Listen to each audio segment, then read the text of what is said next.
If your kids aren't too excited about the lunches you pack for them, why not give their lunch a little more pizzazz with a handmade personalized lunchbox? And joining us to show how to give them that pizzazz is Tess Poe. She's the owner of Beehive Sewing in Northampton.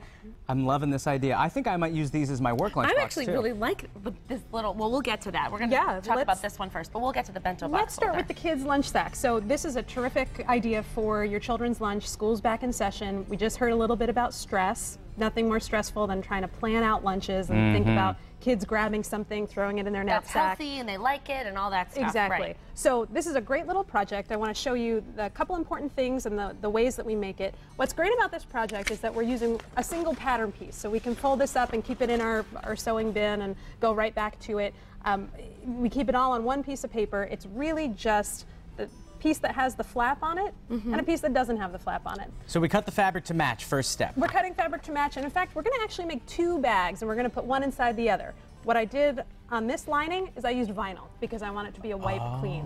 You can use any kind of fabric. You can keep it one layer, of course, but kind of nice to have the lining on it. Now, can you get stuff like vinyl at just any old craft fabric store? You can. You can get that at some of the discount fabric stores. You can also use a nylon. You can use a wipe clean material. I will let folks know that if you are a beginner, working with fabrics like this can be tricky. They are slippery. They're not the easiest to work with. So keep that in mind if you're going to try to use something like that. And you can choose a fabric that it's perfect for your child or for you, so you can really personalize it. Exactly. In a single afternoon, you can make 2 or 3 that your child will just love, gravitate towards. The cute thing that I want to point out on this bag is that it's got a nice little bias tape edging.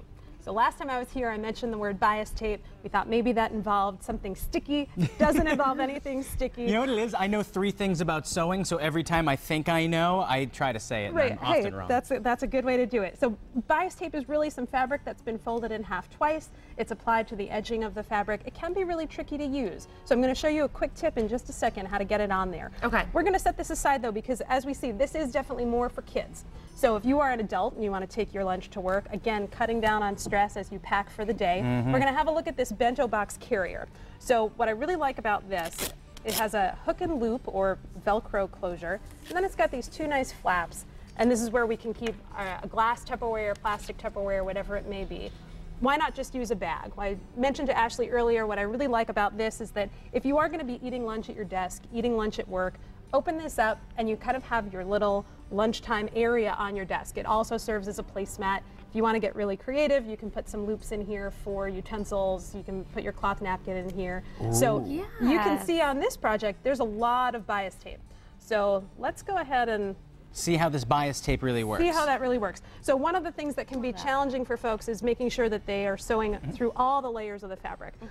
So if we can have a look at the machine, I want to point out this is a standard presser foot that's on a sewing machine, and that's the one that we use when we're just making, whatever projects we want to make. I've taken that one off and I've put a special presser foot on here that's going to allow us to really kind of get that bias tape around the fabric so that we don't have to struggle too much with it. And it's going to... Oh my goodness, that does make it really easy. Lines it up perfectly. And now the purpose of the bias tape, is it just kind of to make a definite ending to give it a little bit of elaborateness? Exactly. And so the other option that we have is doing what we do traditionally in sewing, which is sewing our fabric right sides together and turning it inside out. And if we have a look at the parts of the bento box over here you can see that in this example, so we've got a handle, we've got the the liner that we're sort of going to be eating on, and then we've got these flaps that turn in. In this example, I didn't use any bias tape.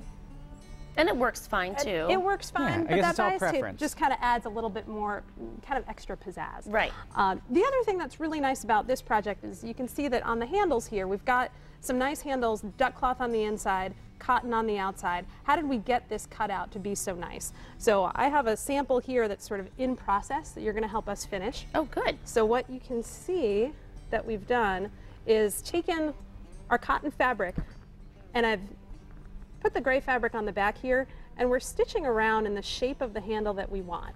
So I started to cut this out already. I'm going to give you some scissors and have you cut out the rest of this opening, and we're going to flip it inside out. Okay. And you'll see what that looks like and what kind of a nice even sort of hem that's going to give us. Okay. And we don't want to cut through our stitches, of course. We just want to cut right alongside that edge. The pressure's on, Ashley. I didn't do that, did I? The pressure is on. You didn't do that. All right. Well, I would take more time if we we weren't on TV, but I'll go quick. So that's my excuse for not doing it perfectly. That's okay. All right, Tess, here you go. Great. Now, if we go ahead and flip this again, just like we were turning a pillow inside out or whatever it may be, just because it has sort of a funky shape doesn't mean that we can't use that same technique. And this is where our other favorite sewing tool comes in handy, which is the iron.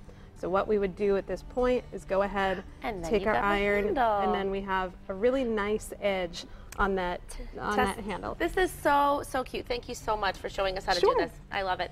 And we'll have more tips later on in the show. Thanks so much. Thank you.